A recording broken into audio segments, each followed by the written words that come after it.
মুগ্ধ মারা যায়নি। মুগ্ধ সিদ্ধ দুই ভাই নয়, মুগ্ধ সিদ্ধ একজন ইহা দর্শক এমনটা তলবের করছেন এর দুনিয়া। গত 20শে নভেম্বর রাতে সোশ্যাল মিডিয়ায় ভাইরাল হয় যে মুগ্ধ মারা যায়নি, মুগ্ধ সিদ্ধ একজনই ছিল। আর অনেক নেটিজেনরা দাবি করছেন মুগ্ধ সিদ্ধ দুই ভাই নয়, সিদ্ধ মুগ্ধ ছিল একজনই। 5 আগস্ট কোটা সংস্কার আন্দোলনে নিহত হয়েছিল মুগ্ধ, এমনটাই দাবি করেছিলেন ডক্টর ইউনূস ও সমন্বয়করা। কিন্তু এতদিন পর হঠাৎ করে তার মৃত্যু নিয়ে ধোঁয়াশা সৃষ্টি হয়েছে।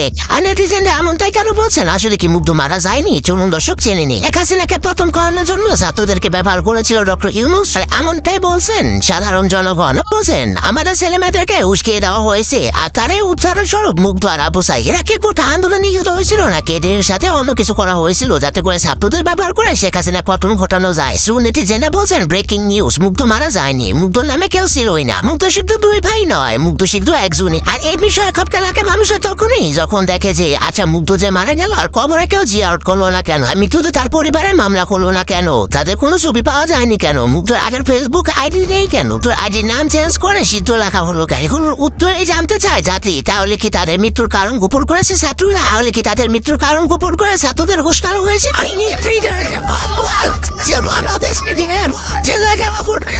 তো প্রিয় দর্শক, এই বিষয়ে আপনার কি মতামত? সিদ্ধ মুগ্ধ দুই ভাই না সমন্বয়কদের একটি চাল জানিয়ে দেবেন কমেন্ট বক্স।